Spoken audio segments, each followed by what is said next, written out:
Good evening all of you. आज हम लोग आपके लिए लेकर आए हैं हिंदी व्याकरण में वाच्य। जैसा कि आपको दिख रहा होगा सामने स्क्रीन पर, आज हम लोग पढ़ने वाले हैं वाच्य। वाच्य से आप बहुत पहले से परिचित है, आपने इंग्लिश में वॉइस पढ़ा होगा आप, ठीक है। और वही वॉइस को हम लोग हिंदी में क्या बोलते हैं, वाच्य बोलते हैं, ठीक है। तो ये वाच्य भी एग्जाम की दृष्टि से 2-3 नंबर में पूछे जा सकते हैं, ठीक है। तो इसको भी हम लोग देख लेते हैं, एकदम छोटा सा टॉपिक है लेकिन दम है। इससे पहले वाले हमने क्या पढ़ा था, क्रिया पढ़ा था, ठीक। उसमें हमने कर्ता के बारे में, कर्म के बारे में भी थोड़ा बहुत जानकारी हासिल किया था, इसका यहाँ पर जरूरत है। तो सब लोग जुड़ गए हैं, आवाज आ रही है अच्छे तरीके से, हमें बताएं कमेंट करके।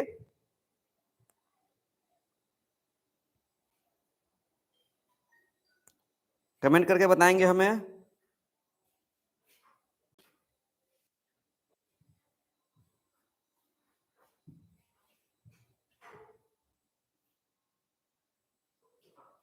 साउंड आ रहा है ना आप लोग को? चलिए ठीक है।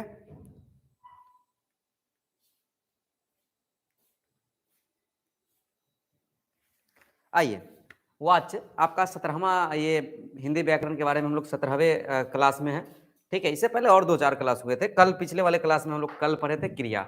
डेली आपको 9 बजे से आपको मिलेंगे हमेशा हिंदी व्याकरण का ये क्लास, जो एग्जामों के व्यू से काफी महत्वपूर्ण होने वाले हैं आपके लिए, या कोई भी एग्जाम में आप बैठ सकते हैं। ओके, चलिए वाच्य हिंदी व्याकरण में हम लोग देख लेते हैं क्या देखना है। है तो ये बिल्कुल आसान, लेकिन छोटी छोटी अगर गलतियां करेंगे, सावधानी हटे, दुर्घटना घट जाएगी, ठीक है।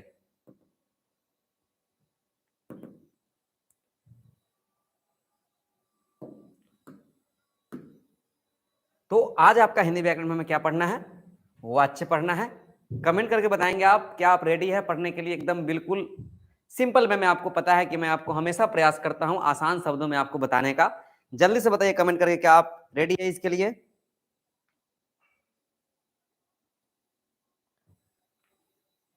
चलिए ठीक है, आप पूरे जोश होश और एनर्जी के साथ हमारे साथ जुड़े हुए हैं वाच्य पढ़ने के लिए हिंदी व्याकरण में। तो ये जो है बस वन शॉर्ट वीडियो है। एक वीडियो में आपका उसका पूरे खानदान को पलट दीजिए, पूरे वाच्य को, कि क्या होता है वाच्य। और उसके बाद हम उससे ऑब्जेक्टिव को भी देख लें, क्योंकि एग्जाम में आपको ऑब्जेक्टिव ज्यादा पूछे जाते हैं, इसलिए हम उसका प्रैक्टिस भी कर लेंगे। तो चलिए वाच्य में हम ज्यादा लेट नहीं करते, सबसे पहले मैं आपको बताना चाहता हूं कि वाच्य होता क्या है। इंग्लिश में इसे हम लोग वॉइस बोलते हैं। क्या बोलते हैं? वॉइस, ठीक। इंग्लिश थोड़ा नाम हमने इसीलिए लिखा क्योंकि आप इसको पढ़े हुए हैं इंग्लिश में, ठीक। वाच्य क्या होता है? वाच्य से आप क्या कर सकते हैं? एक्टिव वॉइस, पैसिव वॉइस हमने पढ़ा था ना वॉइस में, ठीक है। तो ये वॉइस के बारे में हम लोग समझेंगे। तो वॉइस का मुख्य काम क्या है, तो हम समझा देते हैं आपको। वॉइस कहेंगे किसको? कि यह क्रिया का रूपांतरण करता है। किसका रूपांतरण करेगा? क्रिया का। क्रिया रूपांतरण का क्या मतलब है? क्रिया के रूप में अंतर। जैसे राम खाता है तो सीता खाती है, ठीक। यानी क्रिया क्या हो रहा है? खाता से क्या हो गया? खाती। वह जाता है, वह जाती है। समझ में आ रहा है बात? यानी क्रिया रूपांतरण किसका काम है? वाच्य का। जब भी वाच्य का मतलब समझे तो समझिए कि वहां क्रिया का क्या हो रहा है? रूपांतरण। अब आपके मन में सवाल होगा कि क्रिया का रूपांतरण कैसे हो? रूप में अंतर को क्या बोलते हैं? रूपांतरण। तो क्रिया रूपांतरण के लिए 3 चीजें होती है। क्रिया रूपांतरण होगा कर्ता के अनुसार। किसके अनुसार? कर्ता। कर्ता को हम लोग इंग्लिश में सब्जेक्ट बोलते हैं, ठीक है। जो थोड़ा इंग्लिश मीडियम वाला है उनके लिए परेशानी हो सकता है, इसलिए थोड़ा इंग्लिश भी बोल देते हैं, और हिंदी वाले को भी सब्जेक्ट ऑब्जेक्ट का मीनिंग्स पता है। दूसरा कर्म के अनुसार होता है, ठीक। और तीसरा भाव। भाव का मीनिंग्स यहाँ पर क्रिया ही है। क्रिया का क्रिया के अनुसार, ठीक है। क्रिया का जो क्रिया होगा उसके कारण अगर क्रिया रूपांतरण हो तब भी वह वाच्य कहलाएगा। यानी सीधे सीधे शब्दों में अगर सिंपल डिफिनेशन दिया जाए तो आप कह सकते हैं कर्ता, कर्म और क्रिया के कारण जो परिवर्तन होता है क्रिया में, क्रिया के में रूप की में परिवर्तन होता है, उसी को हम लोग वाच्य बोलेंगे। सीधे शब्दों में हमने क्या बताया कि कर्ता, कर्म एवं भाव के कारण क्रिया के रूप में जो अंतर होता है उसी को क्या कहते हैं? वाच्य कहते हैं, ठीक। समझ में आ रहा होगा आपको। इस प्रकार से हमने क्या डिफिनेशन बताया? कर्ता के अनुसार चेंज हो सकता है क्रिया में, कर्म के अनुसार चेंज हो सकता है, और किसके अनुसार? भाव के अनुसार। यानी क्रिया का रूपांतरण क्रिया के द्वारा भी हो सकता है। तो आप यहां से देख सकते हैं कि वाच्य में जो होता है, वाच्य का मतलब ही होता है क्रिया रूपांतरण। और वह क्रिया रूपांतरण किससे होता है? तो वह होता है कर्ता से, वह हो सकता है कर्म से, या हो सकता है भाव से। भाव से यानी क्रिया से ही क्रिया का रूपांतरण होगा, ठीक है। आप हमें कमेंट करके बताएंगे कि आप वाच्य समझे या अभी तक परेशानी है। जल्दी से बताइए कमेंट करके, वाच्य आप समझे या अभी तक परेशानी है।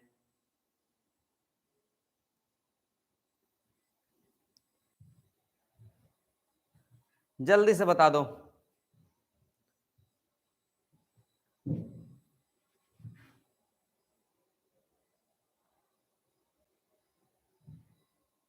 चलिए, थैंक यू, कोई प्रॉब्लम नहीं है। यानी कुल मिलाकर वाच्य जो है कर्ता और कर्म और भाव के अनुसार क्रिया के रूप में जो अंतर होगा उसी को क्या कहेंगे, वाच्य कहेंगे। क्रिया क्या होता है, हम कल भी बताए थे आपको, उठना, बैठना, जाना, सोना, उलटना, खेलना, ये सब क्या है, क्रिया है। ठीक, उसमें जो परिवर्तन होगा वह किसके श्रेणी में उसको रखेंगे, वाच्य की श्रेणी में रखेंगे। अगर यहाँ हम ध्यान दें तो कर्ता के अनुसार परिवर्तन हो सकता है, कर्म के अनुसार, भाव के अनुसार। दैट मीन्स की वाच्य के मैक्सिमम कितने टाइप्स हो सकते हैं, कितने प्रकार हो सकते हैं, तो 3। पहला कर्ता के अनुसार चेंज होगा, दूसरा कर्म के अनुसार चेंज होगा, तीसरा भाव के अनुसार चेंज होगा। तो आपको समझ में आ गया होगा कि वाच्य के कितने प्रकार होते हैं। ठीक, तो वाच्य के हम भेद में आएंगे, वाच्य यानी वॉइस के भेद। तो वॉइस का पहला जो भेद होता है उसको हम लोग बोलते हैं कत्री वाच्य। क्या बोलते हैं, कत्री वाच्य। इसको एक्टिव वॉइस हम लोग बोलते हैं, ठीक है, इंग्लिश में।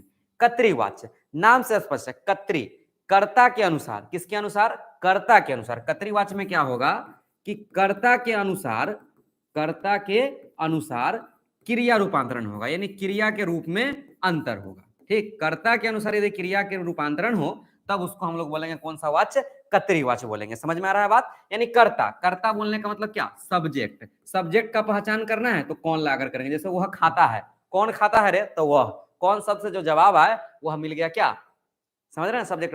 वह मुंहफोड़वा पीता है, कौन पीता है, तो वह।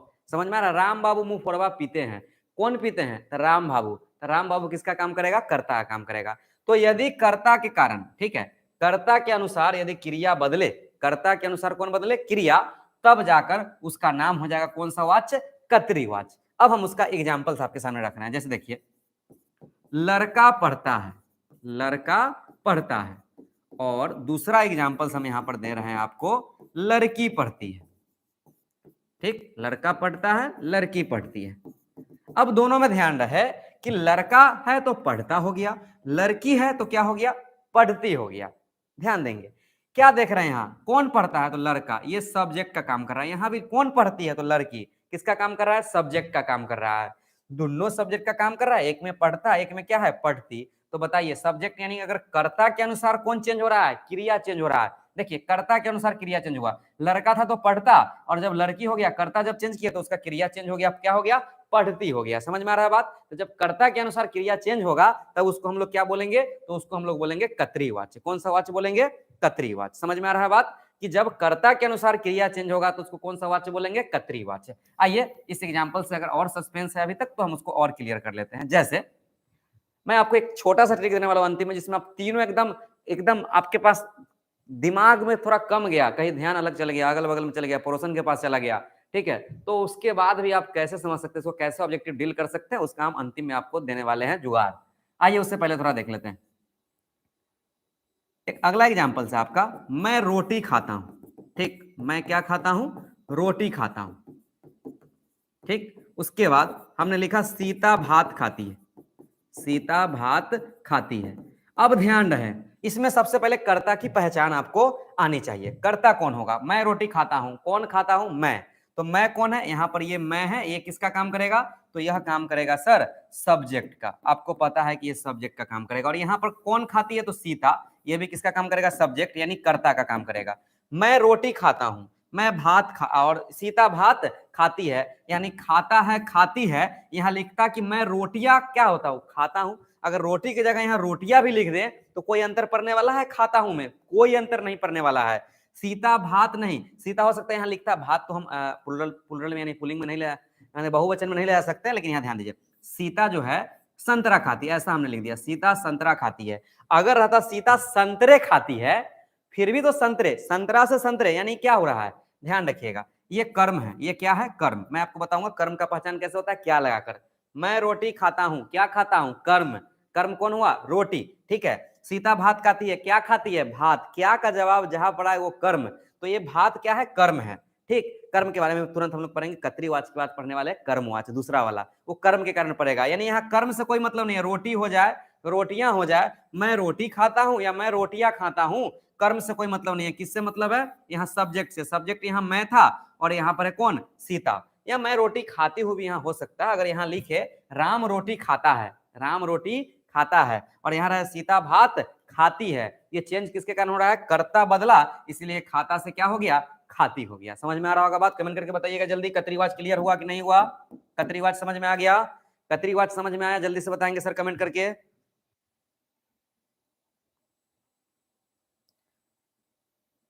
कतरीवाच समझ में आ रहा है? ठीक है। कर्म की प्रधानता नहीं, किसकी प्रधानता? कर्ता की प्रधानता। कर्ता की प्रधानता होगा, कर्तरीवाच्य हो जाएगा। ठीक, चलिए अब हम इसका दूसरा वाला टाइप्स को देख लेते हैं। दूसरा वाला टाइप्स कौन है? तो दूसरा वाला टाइप्स है इसका कर्मवाच्य। कौन सा वाच्य? कर्मवाच्य। इसको पैसिव वॉइस बोलते हैं। ठीक, कर्मवाच्य कौन होगा? आइए समझते हैं। कर्मवाच्य में किसका प्रधानता होगा? तो कर्म की प्रधानता होगा। किसकी प्रधानता होगी? कर्म की। कि वैसा वाच्य जिसमें कर्म के अनुसार कौन बदले? क्रिया बदले। कर्म के अनुसार कौन बदले? क्रिया। दैट मीन्स उसको सब्जेक्ट से कोई मतलब नहीं है, कर्ता से कोई मतलब नहीं होगा। इसमें जब भी प्रधानता होगा तो किसका प्रधानता होगा? कर्म का। जैसे देखिए, राम ने रोटी खाई, राम ने रोटी खाई। ठीक, और दूसरा एग्जाम्पल हमने लिखा, सीता ने भात खाया, सीता ने भात खाया। ठीक, अब समझिए, बहुत ऐसे हमारे महानुभाव होंगे कि कहेंगे कि सर सीता ने भात खाया, सीता ने भात खाई होगा। बिल्कुल आप गलत बोल रहे हैं, आपको पास वॉइस का नॉलेज नहीं, इसीलिए ऐसा आपके मन में चल रहा है। सीता ने भात खाया, यहाँ खाया जो लगा है, ये बताइए सीता ने क्या खाया? भात। क्या बोले से? कर्म। हमें कर्म की पहचान करना है, तो ये किसका काम करेगा? कर्म का। ठीक है, यहाँ पर हमने कर्म पहचान कर लिया। राम ने रोटी खाया, रोटी खाई, क्या खाई? रोटी। ये किसका काम करेगा? कर्म का काम करेगा। ठीक, अब समझ में आ रहा होगा आपको कि यहां पर राम हो या सीता हो, सीता भी रहता तैयो लिखते हम सीता ने रोटी खाई, यहां मोहन रहता फिर भी लिखते खाई। यहां अगर सीता ने भात खाया, अगर राम भी यहाँ रहता तो राम ने भात खाया ही रहता, खाई नहीं होगा। ठीक है, ध्यान रखिएगा। डेट मीन्स आप क्या समझ रहे हैं? राम सीता बदलने से यहाँ चेंजिंग नहीं हो रहा। यहाँ राम डाल दो, श्याम डाल दो, सीता डाल दो, मोहन डाल दो, कचाहिन डाल दो, कुछ भी डाल दो, यहाँ खाई ही रहेगा। ठीक, कहा चेंज हो रहा है? यहाँ ध्यान रखिए, रोटी है, यहाँ क्या है? भात। रोटी है तो खाई, अब भात है तो हो गया खाया। यानी यहाँ आप क्या देख रहे हैं कि कर्म बदल रहा है। कौन बदल रहा है? कर्म। कर्ता से कोई फर्क पड़ रहा है? कर्ता से बिल्कुल कोई फर्क नहीं पड़ रहा है। किससे फर्क पड़ रहा है? कर्म से। तो जब कर्म बदलेगा, कौन बदलेगा? कर्म। कर्म के अनुसार अगर क्रिया बदल रहा है, यहाँ कर्म था रोटी, रोटी यहाँ पर स्त्रीलिंग है, भात क्या है? पुल्लिंग है। तो जब रोटी से के कारण बदल गया क्रिया, तो आप समझ लीजिए कि यह रोटी कर्म है, इसलिए कौन वाच हो गया? कर्मवाच हो गया। और यहाँ भात है, भात क्या है? कर्म है, इसलिए कौन से वाच हो गए? कर्मवाच हो गए, क्योंकि भात है इसलिए यहाँ खाया होगा। अगर रोटी रहता तो फिर यहाँ क्या होता? खाई। चाहे यहाँ करता कुछ भी हो। ठीक है, समझ में आया कि नहीं? कमेंट करके बताइएगा, जल्दी से कमेंट करके बताइए एक छोटा सा कि आपको समझ में आया कि नहीं? कर्मवाच, कर्मवाच में क्या हमने जो भी बताया समझ में आ रहा है? जल्दी से बताइए सर,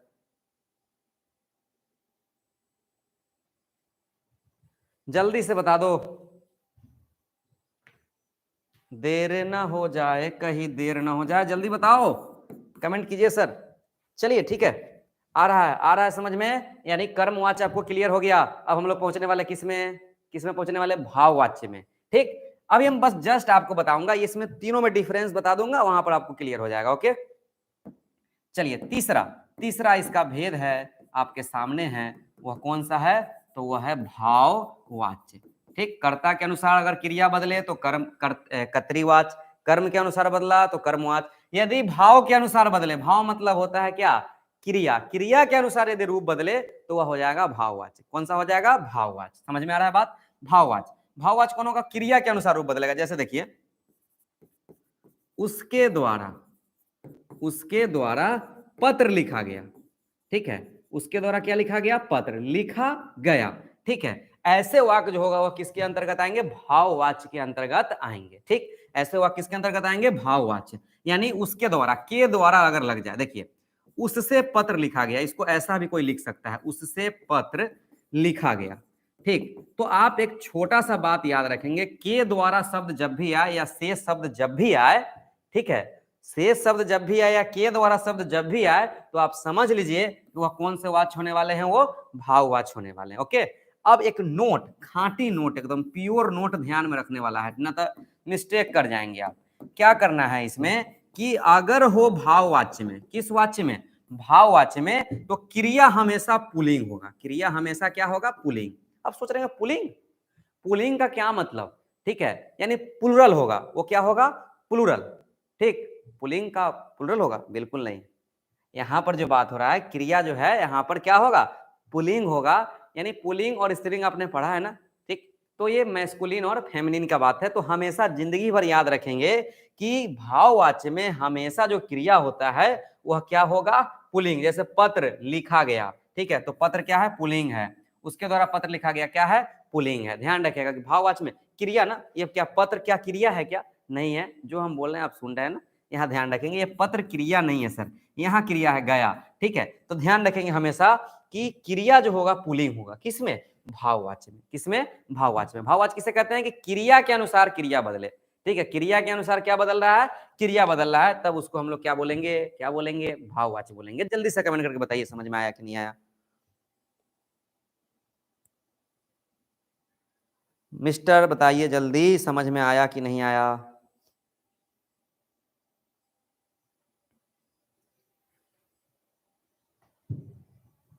चलिए, पूरा क्लीन है ना, पूरा क्लीन है तो बस एक लाइक आप कर दीजिए वीडियो को शेयर भी करते रहिएगा, जहां से सुविधा हो सब देख पाए, ठीक है। बस एक छोटा सा काम आपसे मांग रहे हैं, वाच्य के भेद।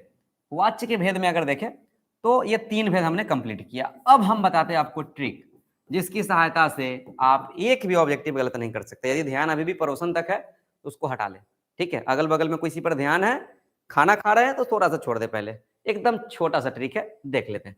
ट्रिक क्या है आपका कि पहला कतरी वाच्य, कौन सा वाच्य, कतरी वाच्य।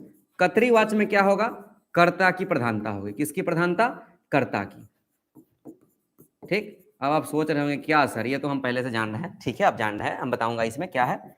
दूसरा कर्मवाच्य, ठीक। कर्मवाच्य में किसकी प्रधानता होगी, कर्म की प्रधानता होगी,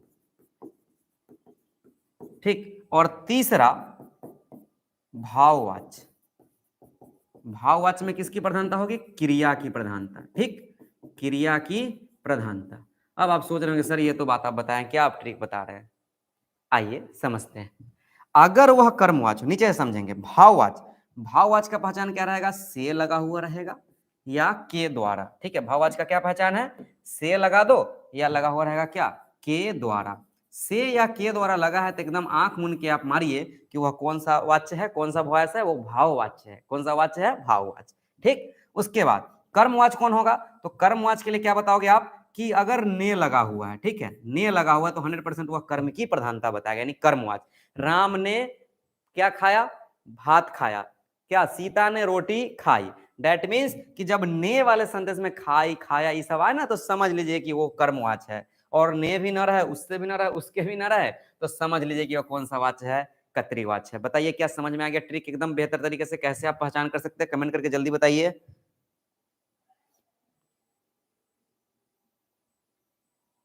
जल्दी से बता दीजिए कमेंट करके, क्या आपको ये ट्रिक समझ में आ गया, कैसे आप पहचान कर सकते हैं कतरीवाच, कर्मवाच, भाववाच का आसान तरीके से, जल्दी से बता दीजिए। चलिए ठीक है, ठीक है।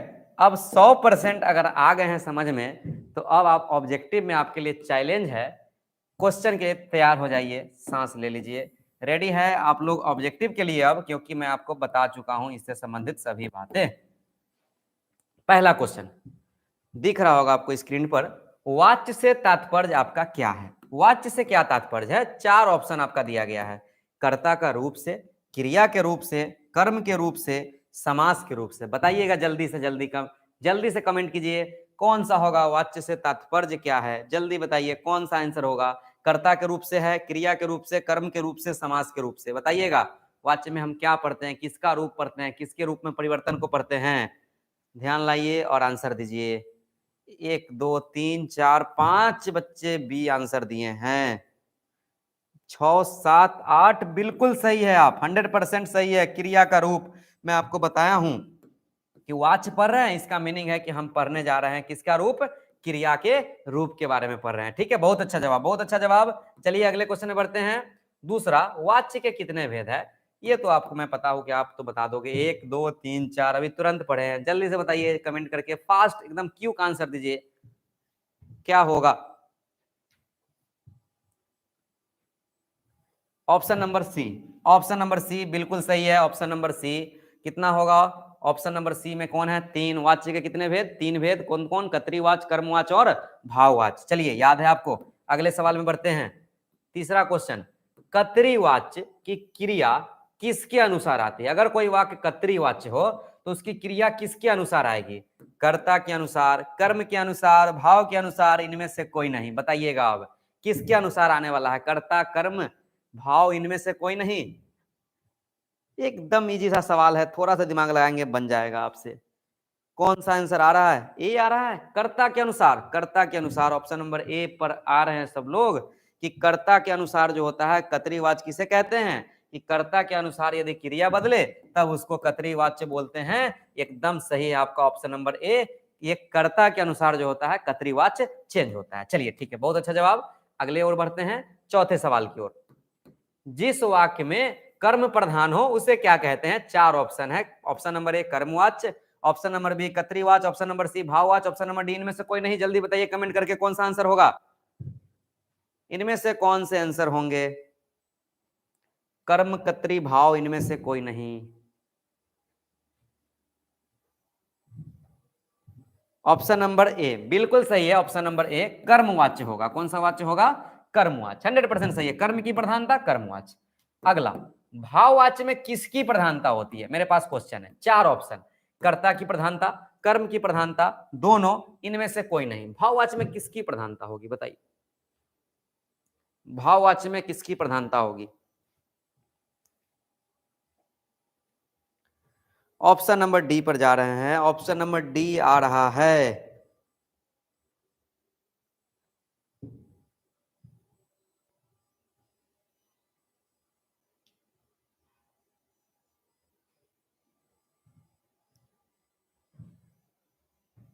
मैं आपको बताया हूं, याद कीजिए। और आंसर बहुत कम आंसर आए हैं, डी आ रहा है।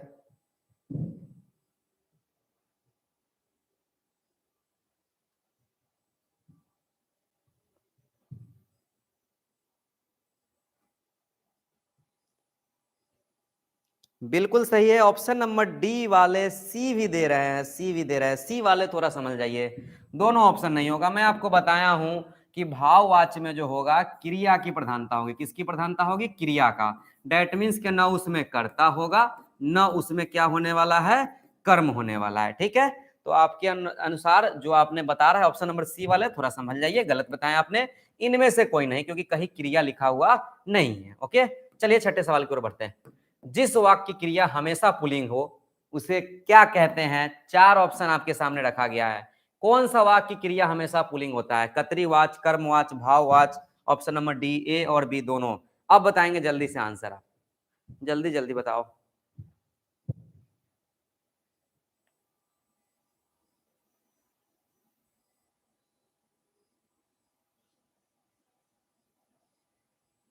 ऑप्शन नंबर सी बिल्कुल सही है। ऑप्शन नंबर सी भाववाच्य होने वाले हैं। वाक्य में क्रिया अगर हमेशा पुल्लिंग, मैं आपको बताया था अभी नोट में लिखकर कि अगर क्रिया हमेशा पुल्लिंग में हो तो समझ जाइए कि वो क्रिया जो है पुल्लिंग है। दैट मीन्स कि वो कौन वाच्य होगा? वो भाववाच्य होगा। ठीक है, अगला सवाल। राम ने रोटी खाई। देखिए ने शब्द आ गया, इस वाक्य में कौन सा वाच्य? हम बताया था कि अगर ने आ जाए तो कौन सा होगा? से या के द्वारा आ जाए मैं बताऊंगा, अब नहीं तो आप ऐसे ही टिक कर दोगे। कर्तरी, कर्म, भाव, इनमें से कोई नहीं। बताइए, राम ने रोटी खाई कौन से वाच्य का उदाहरण? वाक्य नहीं, वाच्य, वॉइस पढ़ रहे हैं हम लोग। ठीक है, सेंटेंस नहीं।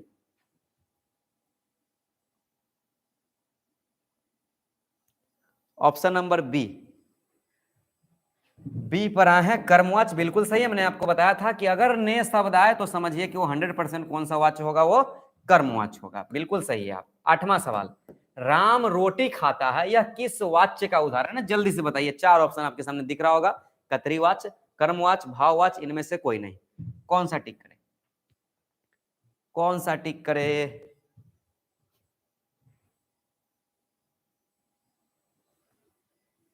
ऑप्शन नंबर ए आ रहा है।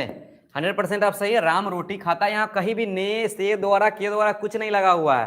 तो आप समझ लीजिए वो आंख मुन क्या बनाइए, वो कर्तृवाच्य है। ठीक है, जो भी जवाब है बिल्कुल आपने परफेक्ट जवाब दिया है। अगला क्वेश्चन है, सीता गाना गाती है, किस वाक्य का उदाहरण? ये तो आराम से बना दोगे आप, बता दो जल्दी। कर्तृवाच्य, कर्मवाच्य, भाववाच्य, इनमें से कोई नहीं। कौन से वाच्य का उदाहरण है सीता गाना गाती है?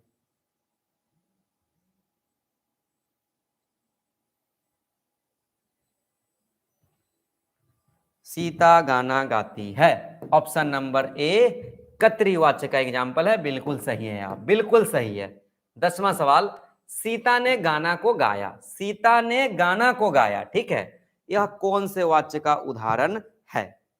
चार ऑप्शन आपके सामने है। सीता ने गाना को गाया, ठीक, कतरीवाच, कर्मवाच, भाववाच, इनमें से कोई नहीं। जल्दी से बताइए कमेंट करके कौन सा आंसर होगा।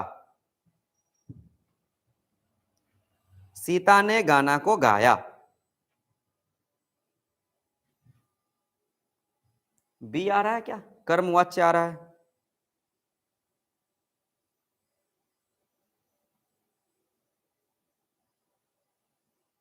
जी, आपका आंसर बी आ रहा है। क्या हो गया है आप लोग को? ऑप्शन नंबर बी दे रहे हैं, क्यों? ऑप्शन नंबर बी होगा इसका, सीता ने गाना गाया, बिल्कुल सही है आप, 100% सही है, ऑप्शन नंबर बी ही होगा, घबराइए नहीं, मैं ऐसे ही बोल रहा था ना। सीता ने आ गया ना, समझ लो कौन सा वाच्य हो गया, वो कर्मवाच्य हो गया। 100% आप सही है, यू आर राइट। एंड यहाँ पर समाप्त हुआ ये 10 क्वेश्चन आपके लिए वाच्य से था। वाच्य थोड़ा ज्यादा इंपॉर्टेंस है नहीं, लेकिन जो था हमने आपको बताया, क्योंकि इसके भेद पूछ सकते हैं, ऐसे वाच्य पूछे जा सकते हैं, एग्जाम में भी पूछे जा सकते हैं, 10th में हो, 12th में हो, कोई भी कॉम्पिटिशन फेस कर रहे हैं।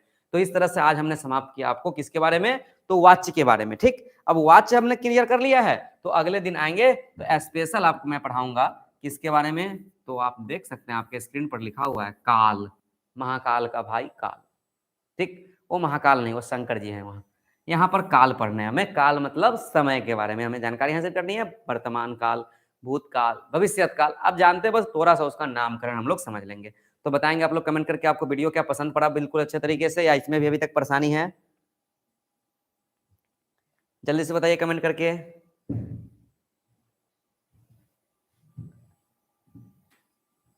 चलिए ठीक है, थैंक यू, कमेंट्स आ रहे हैं। और यहाँ पर आप लोग से बस एक और चीज है कि अपने दोस्तों के साथ थोड़ा वीडियो को शेयर करते रहे ना, क्योंकि वो आप सीखे उसके साथ वो भी सीखेगा, तो वो उससे आपका ही फायदा है ना, मेरा भी है थोड़ा सा कि क्या होने वाला है, थोड़ा सा हम लोग अपना चैनल क्या हो जाएगा, ग्रो हो जाएगा, अपना परिवार का मेंबर होने के नाते ये आपका कर्तव्य बनता है। तो चलिए मिलेंगे अगले वीडियो में, जहां हम बात करेंगे अगले क्लास में काल के बारे में। तो आज के लिए बस इतना ही, थैंक यू।